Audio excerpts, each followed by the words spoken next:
जय हिंद साथियों, कैसे हैं आप? उम्मीद है आप सभी अच्छे होंगे, स्वस्थ होंगे। यूपी पुलिस कांस्टेबल रनिंग की तैयारी आप सभी की कैसी चल रही है?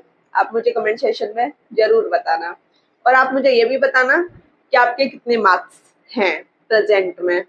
जैसा कि मैं आपको बता दूं, यूपी पुलिस कांस्टेबल में जितनी भी गलत क्वेश्चन के ऊपर आपत्तियां थी, आप सभी ने भर दी। वो डेट भी फिनिश हो चुकी है।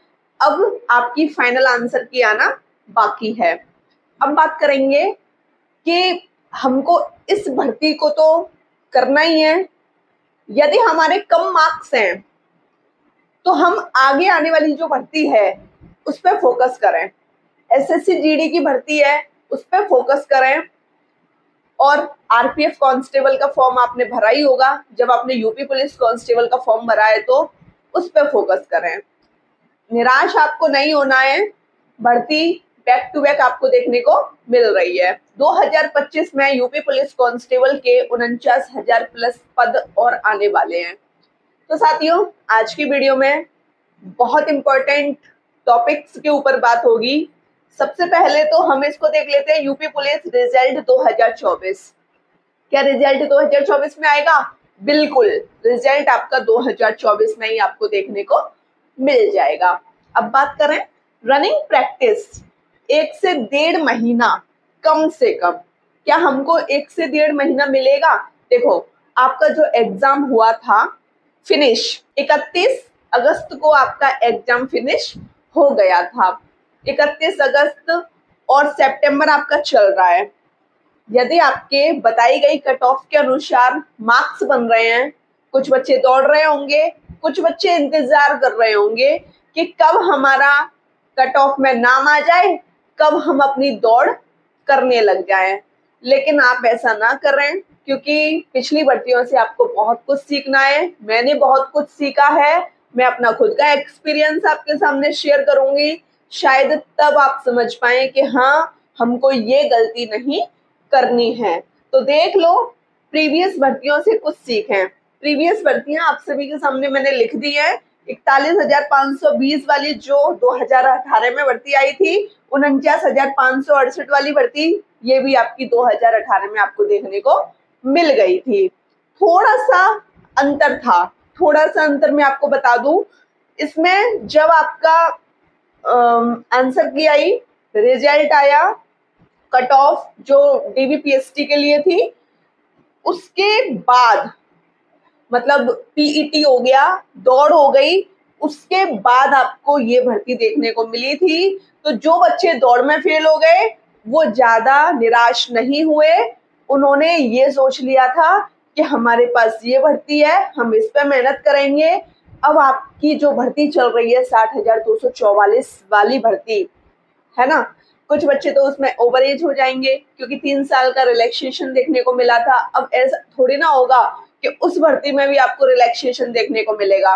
उस भर्ती में आपको रिलैक्सेशन देखने को नहीं मिलेगा। तो क्या है, जो है प्रेजेंट में है उसके ऊपर काम किया जाए और जो आपकी प्रीवियस भर्ती है उससे कुछ सीखा जाए। तो देख लो, 41,520 वाली वैकेंसी, जिसमें मैंने भी फॉर्म फिल किया था और बहुत सारे बच्चे होंगे जिन्होंने भी फॉर्म फिल किया था, लेकिन उस भर्ती में बहुत सारे बच्चे रनिंग में फेल हुए थे। ये गलती आपको नहीं करनी, क्योंकि प्रेजेंट में आपके सामने सब कुछ है। उस समय क्या था, उस समय हमारे सामने यूट्यूब तो था, लेकिन लोग इतना ज्यादा उस पर एक्टिव नहीं थे। लेकिन आज की जो कंडीशन है, हर एक मटेरियल आपको यूट्यूब पे मिल जाएगा, वो कंडीशन है। ठीक है, तो 41,520 वाली 2018 वाली भर्ती थी। 18-19 जून को इसका एग्जाम हुआ था।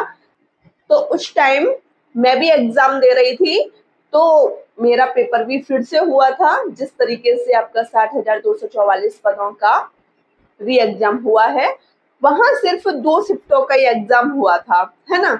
2 शिफ्ट, 19 तारीख की जो 2 शिफ्ट थी उनका एग्जाम हुआ था, 2 पालियों का एग्जाम हुआ था। अब आप देख लीजिए, अक्टूबर में एग्जाम हो गया। फाइनल आंसर की आपको 3 नवंबर को देखने को मिल गई। ज्यादा समय तो नहीं लगा। 26, 27, 28, 29, 30, 1 2 3 मतलब 7 दिन के अंदर ही आपकी फाइनल आंसर की आ गई। और आप देख लीजिए रिजल्ट कब आया, दिसंबर में। क्या ज्यादा समय लगा रिजल्ट में? नहीं, ज्यादा समय नहीं लगा रिजल्ट में।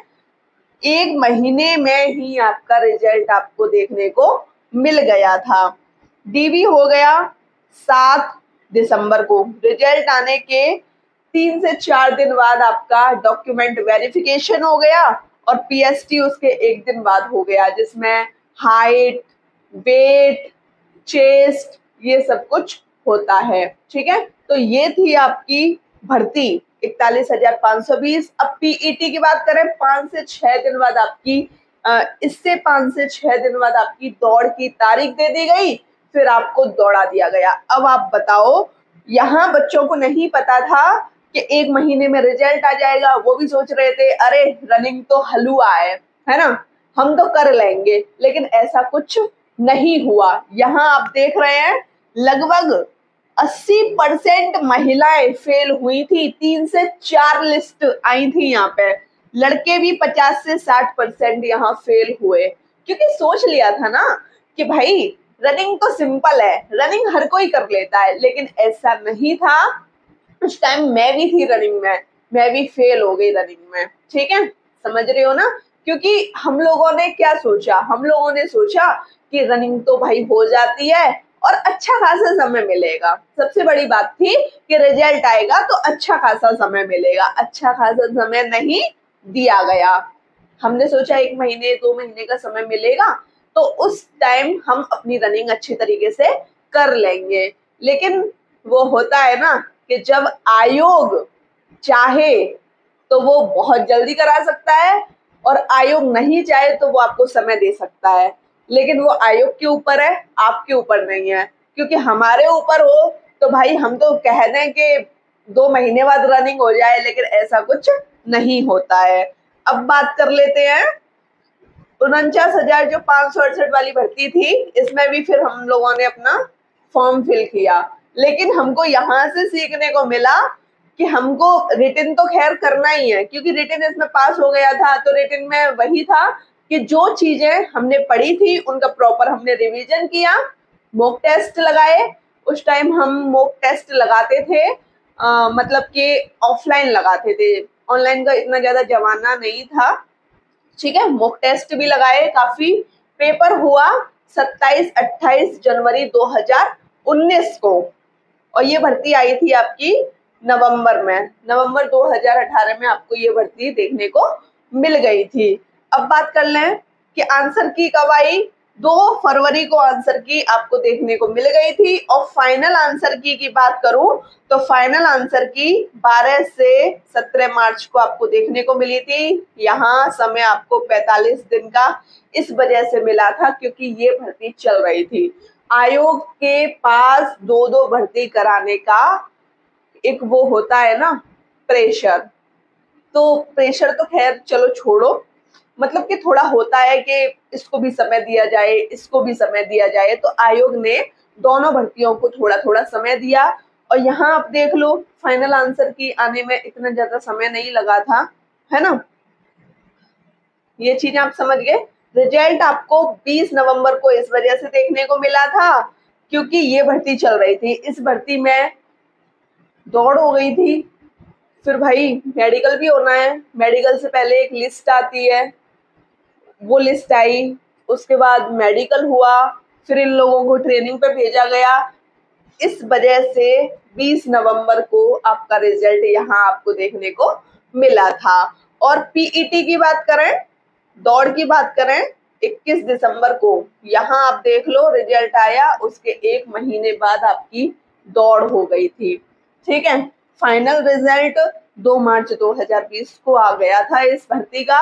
अब आपने सोच लिया होगा, देख लिया होगा कि हाँ हमको क्या सीखना है और क्या नहीं सीखना है। ये दोनों भर्ती बैक टू बैक देखने को मिली थी, इस वजह से सिलेक्शन हो गया हम लोगों का भी। अगर बाई चांस इसमें ही हम दौड़ में फेल हो जाते तो हम ये भर्ती नहीं आती, तो हम ये भर्ती नहीं देख पाते। ठीक है, तो जो होता है अच्छे के लिए होता है। फिर पता लगता कि 3 साल का रिलैक्सेशन मिला, फिर हम लोग भर्ती आप सभी के साथ देख रहे हैं 60,244 पदों के साथ। तो उस दौरान कोविड वाली समस्या भी थी, इस वजह से आपको रिलैक्सेशन देखने को मिला था। और 2025 में जो आपकी भर्ती आ रही है यूपीपी की 49,000 प्लस पद हैं, तो इनकी तैयारी आप कीजिए, अच्छे से कीजिए। फालतू चीजों में आपको पढ़ना नहीं है। एज आपके पास है तो आप इसकी तैयारी में लग जाइए। प्रेजेंट में एसएससी जीडी का मौका है आपके पास। प्रेजेंट में एमटीएस की भर्ती चल रही है, जो एमटीएस की तैयारी कर रहे हैं, सीजीएल की भर्ती चल रही है, आरपीएफ का फॉर्म आपने भरा ही होगा, कांस्टेबल एसआई, और वर्तमान में आपकी थोड़ा सा समय लगेगा, यूपीएसआई भी आने वाली है। तो भर्तियों में लग जाइए, भर्तियों का पिटारा खुला हुआ है। आप बस अपने बारे में सोचें कि हाँ, मुझे इनमें से कौन सी भर्ती लेनी है। ठीक है, मुझे आज की वीडियो में यही इन्फॉर्मेशन देनी थी। वीडियो अच्छी लगी हो तो चैनल को सब्सक्राइब कीजिएगा, लाइक कीजिएगा, शेयर कीजिएगा। ऐसी इन्फॉर्मेशन आपको मिलती रहेंगी। जय हिंद साथियों।